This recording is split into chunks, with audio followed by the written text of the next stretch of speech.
সবাইকে স্বাগত দীপ্ত সংবাদে, সাথে রয়েছে দোলা ডলরেস।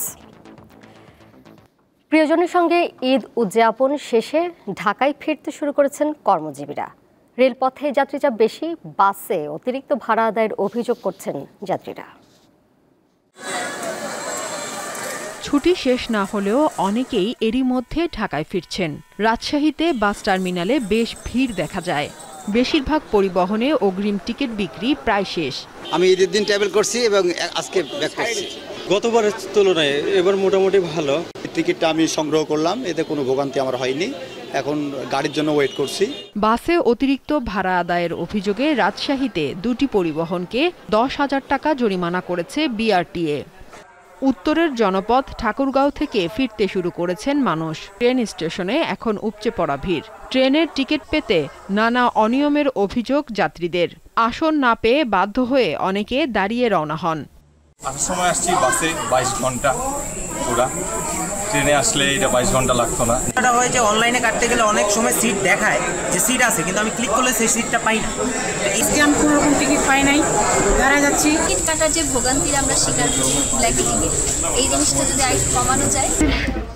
বাগেরহাটে বাস যাত্রীদের কাছ থেকে অতিরিক্ত ভাড়া নেয়ায় একটি পরিবহন কর্তৃপক্ষকে 8,000 টাকা জরিমানা করা হয়েছে। দীপ্ত বার্তা কক্ষ। রাজশাহীর চারঘাট উপজেলার নন্দনগাছি স্টেশনে আন্তনগর ট্রেনের যাত্রা বিরতি এবং স্টেশন সংস্কারের দাবিতে প্রায় 3 ঘন্টা রেলপথ অবরোধ করে বিক্ষোভ করেছেন স্থানীয়রা। সকাল 6টা থেকে পৌনে 9টা পর্যন্ত চলা কর্মসূচির কারণে এ সময় রাজশাহীর সঙ্গে সারা দেশের রেল যোগাযোগ বন্ধ হয়ে যায়। পরে রেল কর্তৃপক্ষের আশ্বাসে অবরোধ তুলে নেন বিক্ষোভকারীরা। তারা জানান, দীর্ঘ প্রায় 20 বছর ধরে বন্ধ রয়েছে নন্দনগাছি রেল স্টেশনের কার্যক্রম। বর্তমানে কোনো ট্রেনই সেখানে যাত্রাবিরতি করে না। প্ল্যাটফর্মে ছাউনি থাকলেও স্টেশনটি পড়ে আছে পরিত্যক্ত অবস্থায়।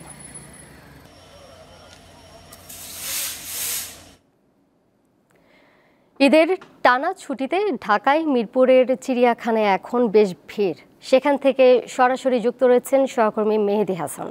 মেহেদি, দর্শনার্থী যারা এসেছেন তারা কি বলছেন? কোনো ধরনের অভিযোগ কি করেছেন কিনা তারা কোনো বিষয়ে বা কোনো ব্যবস্থাপনা নিয়ে, এবং সেখানে চিড়িয়াখানায় যেসব প্রাণীরা রয়েছেন তাদের কি অবস্থা?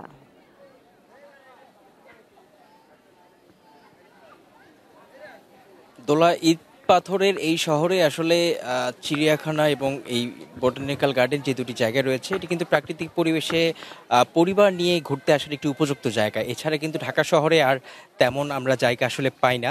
তাই এখানে আসলে টুকটাক যাই অভিযোগ থাকুক সেটি নিয়ে আসলে তেমন একটা মাথা ব্যথা আমি আসলে দেখিনি এখানে যারা দর্শনার্থী রয়েছে। এবং এই যে চিড়িয়াখানা, এখানে কিন্তু ঈদ উপলক্ষে পরিবারসহ বিশেষ করে ছোট শিশু এবং শিশু কিশোরদেরকে নিয়ে কিন্তু পরিবারের সদস্যরা এখানে ঘুরতে এসেছেন। এবং একটু দেখাতে চাই যে আজকেও ঈদের 4র্থ দিন পার হয়েছে এবং দেখতেই পাচ্ছি, একটু দেখানোর জন্য ক্যামেরাম্যানকে অনুরোধ করব যে এই ঈদের 4র্থ দিন পার হয়ে যাওয়ার পরও এখনও কিন্তু চিড়িয়াখানাতে যথেষ্ট পরিমাণ ভিড় আমরা লক্ষ্য করতে পারছি। এবং ঈদের দিন থেকে শুরু করে এখন পর্যন্ত 3.5 লাখের উপর দর্শনার্থী, গতকাল পর্যন্ত 3.5 লাখের উপর দর্শনার্থী এখানে কিন্তু টিকিট করেছেন। এবং আজকের তথ্যটি আমরা ঠিক সন্ধ্যা নাগাদ পেতে পারি। এবং আমি কয়েকজন দর্শনার্থীর সাথে কথা বলেছি, তারা কিন্তু এই যে চিড়িয়াখানায় এসেছে এবং এখানে যে পশু পাখিগুলো রয়েছে তাদেরকে নিয়ে কিন্তু অনেকটা উচ্ছ্বসিত। কিন্তু আজকে কিন্তু আমরা তুলনামূলক অনেক গরম দেখেছি, যার কারণে বেশিরভাগ প্রাণী আমরা দেখেছি তারা আসলে এক কোনায় আসলে আরাম করছে। এবং তাছাড়া দর্শনার্থী এবং শিশু কিশোর যারা রয়েছে তাদের কাছে আমরা শুনেছি তারা কিন্তু অনেক খুশি যে এই ঈদের ছুটিতে পরিবার সহ চিড়িয়াখানায় আসতে পেরেছে। তাদের যে বইয়ের মধ্যে পশু পাখির চিত্রগুলো তারা এতদিন দেখেছে, তারা এগুলো বাস্তবে দেখতে পাচ্ছে। তো আসলে সব মিলিয়ে ঈদের ছুটি এবং পরিবার সহ এই একটি বিনোদন কেন্দ্রে আসার জন্য আসলে সবাই আসলে খুশি হয়েছে। তবে পশু পাখিরা গরমে হয়তো একটু ক্লান্ত, তাই হয়তো বিনোদনে কিছুটা কমতি আসলে লক্ষ্য করা যাচ্ছে। তো দোলা, এই ছিল চিড়িয়াখানা থেকে আমার কাছে সবশেষ তথ্য। সরাসরি যুক্ত ছিলেন সহকর্মী মেহেদি হাসান। এবার কেওয়াই স্টিল চট্টগ্রাম সংবাদ।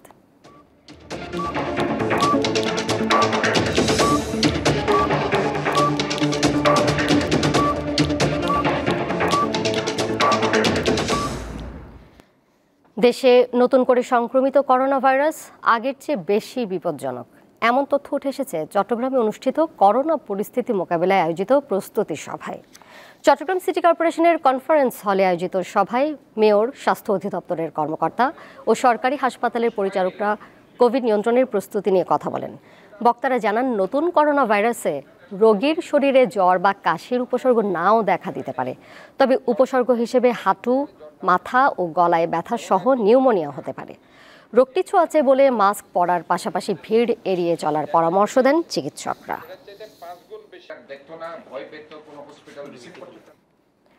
বরগুনায় ডেঙ্গুতে নতুন করে আরও অন্তত ৭০ জন আক্রান্ত হয়েছেন। সরকারি তথ্য মতে দেশের 4 ভাগের 1 ভাগ ডেঙ্গু রোগী এই জেলার।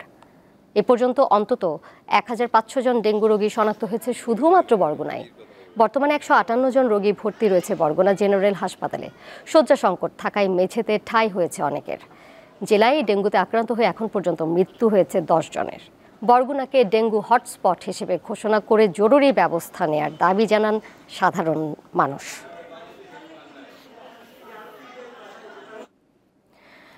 মধ্যরাত থেকে শেষ হচ্ছে সমুদ্রে মাছ শিকারের ওপর 58 দিনের নিষেধাজ্ঞা। তাই সমুদ্র যাত্রায় শেষ সময় প্রস্তুতি নিচ্ছেন জেলেরা। কেউ ট্রলারে জাল তুলতে ব্যস্ত, আবার কেউ নিত্য প্রয়োজনীয় সামগ্রী তুলছেন। জাল মেরামত ও ট্রলার রং করছেন কেউ।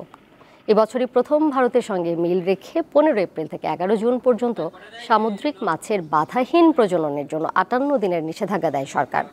কার্যক্রম শতভাগ সফল হওয়ায় সাগরের 445 প্রজাতির মাছের সুষ্ঠু প্রজনন হয়েছে বলে আশা করা হচ্ছে।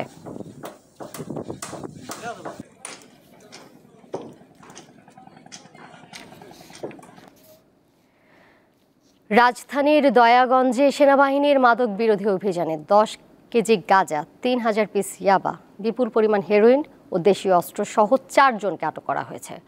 এ সময় জব্দ করা হয় মাদক বিক্রির 60,000 টাকা। মঙ্গলবার গভীর রাতে দয়াগঞ্জের অন্যতম মাদক ব্যবসায়ী শুক্কুর আলীর বাসায় প্রায় 4 ঘন্টা অভিযান চালায় যৌথ বাহিনী। 3 তলা বাড়িটির প্রতিটি রুম থেকেই উদ্ধার করা হয় মাদক। সেনাবাহিনী জানায়, ওই বাড়ি থেকে প্রতিদিন অন্তত 14 লাখ টাকার মাদক বেচা কেনা হতো। অভিযানে জব্দ করা আলামত এবং আসামিদের যাত্রাবাড়ি থানায় হস্তান্তর করা হয়েছে।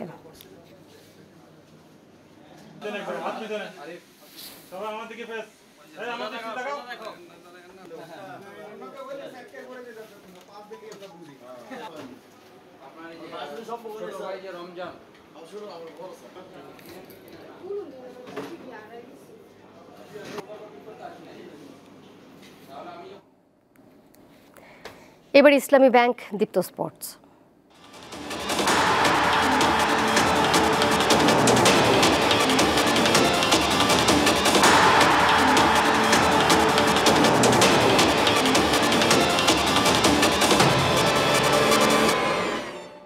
সিঙ্গাপুরের বিপক্ষে এএফসি কাপ বাছাই পর্বের ম্যাচ শেষের পরদিনই ঢাকা ছেড়েছেন হামজা চৌধুরী ও সমিত সোম।